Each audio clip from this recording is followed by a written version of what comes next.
네, 안녕하십니까. 더불어민주당 국민소통위원회 4월 16일 수요일 민주파출소 제보 및 주요 대응 현황 브리핑하겠습니다.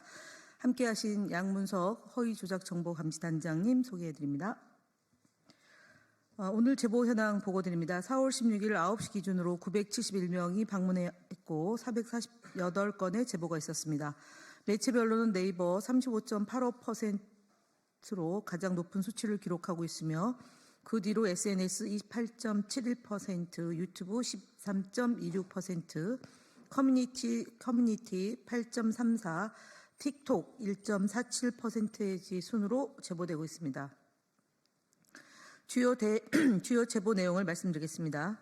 오늘 오전 허위조작정보감시단은 긴급 기자회견을 통해서 나경원 국민의힘 국회의원의 허위사실 공표 및 명예훼손 혐의에 대한 입장을 밝혔습니다. 감시단은 이번 사안을 단순한 개인 차원의 문제를 넘어선 선거 국면에서 중대한 문제로 인식하고 있습니다. 최근 대선이 본격화됨에 따라 더불어민주당 후보자들을 향한 악의적 비방이 넘쳐나고 허위 조작 정보 제보가 급속히 증가하고 있습니다. 그동안 민주당 정치인들을 향한 터무니없는 허위 주장과 악의적인 이미지 조작 시도는 지속되어 왔습니다. 대선 국면을 맞아 특정 후보자들을 집중적으로 겨냥하는 방식으로 전개되고 있다고 분석합니다. 허위 조작 정보의 유포 행위는 단순한 정치적 공세를 넘어 불법입니다. 정보통신망법상 명예훼손죄에 해당할 뿐만 아니라 공직선거법 위반으로 처벌받을 수 있는 중대한 범죄입니다. 앞으로도 지속적으로 이 더불어민주당 후보자들에 대해서 유포되는 허위 사실과 악의적인 음해에 대해서 철저한 추적과 감시를 지속해 나갈 것입니다. 국민소통위원회의 주요 대응 현황을 보고드리겠습니다. 부정선거 등 허위 주장 유튜버에 대한 공판 현황입니다.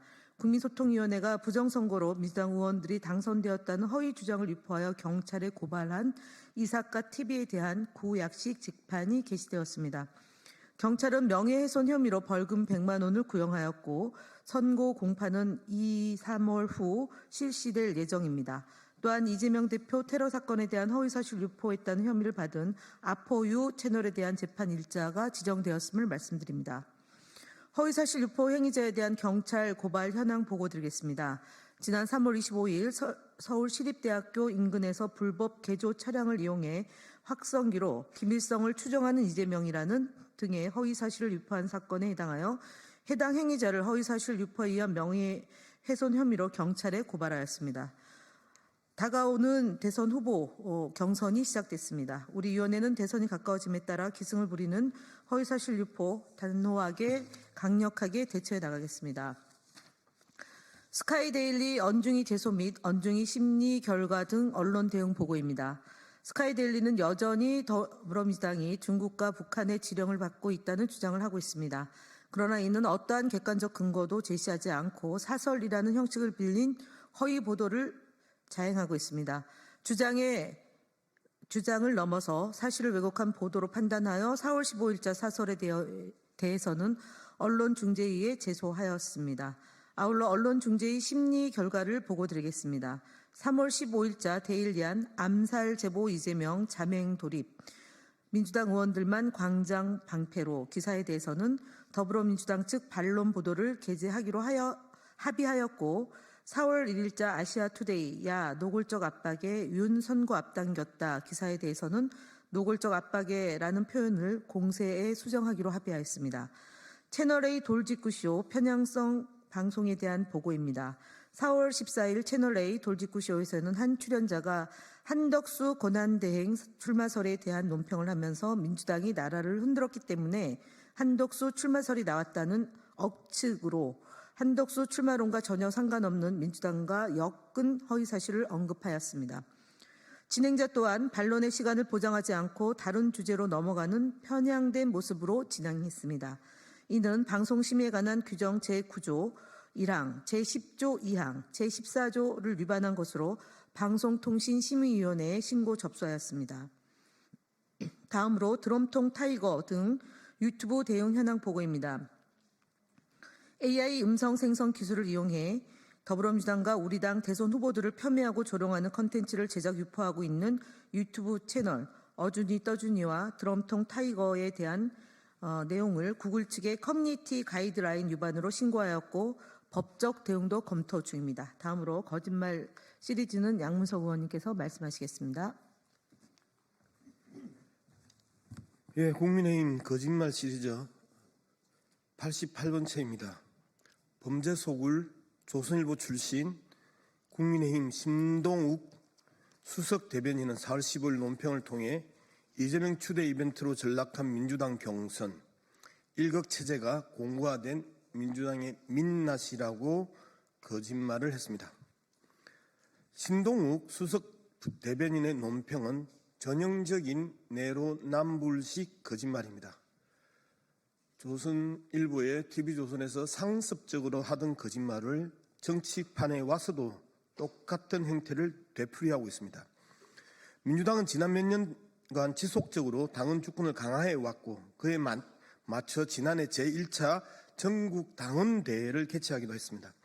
이번 경선 규칙 역시 당헌 중심 정당을 지향한다는 기본 원칙하에 제정된 것입니다.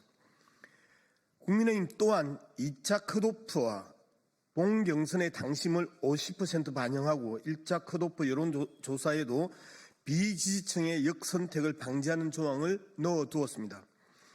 특히 더불어민주당의 경선 규칙이 포함된 특별당규는 중앙위원 590명 중 510명이 참여하여 96.56% 찬성으로 중앙위원회를 통과하였고 13일과 14일 양일간 진행된 당헌 투표에서도 권리당은 114만 명 중에 38만 9,033명, 즉 34.1%가 참여해서 96.64%로 압도적인 찬성을 이끌어냈습니다.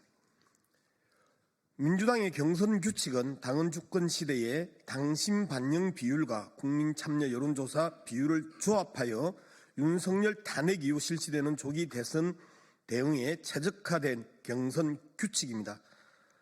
치열한 논의 끝에 도출한 민주당의 경선 규칙을 폄훼하는 범죄 속을 조선일보사 출신 신동욱 대변인의 논평은 평소대로 명백한 또 하나의 거짓말입니다. 국민의힘 거짓말 시리즈 89번째입니다. 파면 이후에도 제명되지 않고 국힘 1호 당원으로 남아 개선 장군 행세를 하고 있는 윤석열의 거짓말입니다.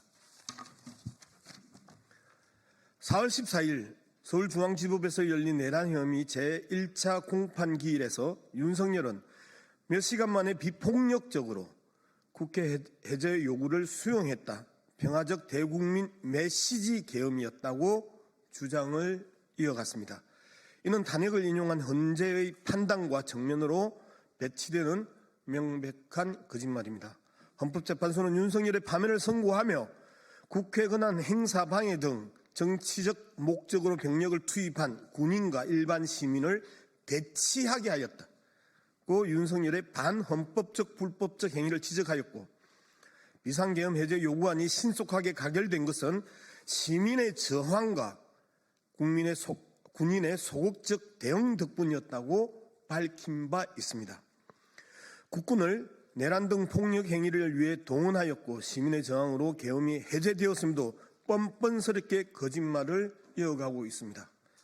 시체말로 입벌구 윤석열은 자신의 주장과 배치되는 홍장은 국정원 제1차장과 각종건 특수전 사령관의 정언에 대해서도 새빨간 거짓말, 왜곡이며 조작이라고 새빨간 거짓말, 왜곡이며 조작질을 하고 있는 것입니다. 하지만 이들의 정언에 대해 윤석열의 반박 역시 헌재에 의해서 모두 거짓으로 밝혀진 사항입니다. 내란 현행범 윤석열의 주장은 손바닥으로 하늘을 가리려는 입벌구의 이야기입니다. 국민의힘 대선 주자 거짓말 시리즈 7번째입니다. 나경원 국민의힘 의원이 본인의 인스타그램 SNS를 통해 드럼통 정치에 많은 국민들이 공포에 떨고 있습니다 라고 주장하며 본인이 드럼통 안에 들어가 있는 사진을 업로드하였습니다. 나경원 의원의 해당 글과 사진은 민주당과 민주당 후보를 악마화하기 위한 정말 치졸한 시도입니다. 드럼통은 2014년 개봉된 신세계 등 영화에서 조폭들이 드럼통에 사람을 넣고 협박하거나 암살하는 장면에서 차용한 언어입니다. 이런 질 나쁜 언어까지 정치에 붙이고 스스로 드럼통 안에 들어가는 쇼까지 펼치며 국민들을 겁에 질리게 하고 싶은 모양입니다. 일반적인 관종들의 특징입니다. 드럼통 정치라는 언어는 실제하지 않기에 국민이 이에 공포에 질릴 수도 없다는 점에서 나경원 의원의 간종 같은 주장과 표현은 정말 명백한 거짓말입니다. 그렇기 때문에 나경원 의원 스스로도 드럼통 정치가 뚜렷하게 무엇인지 밝히지 못하고 있는 것입니다. 국민 보기 부끄러운 나경원식 정치를 이제는 우리 국민이 멈추셔야 합니다.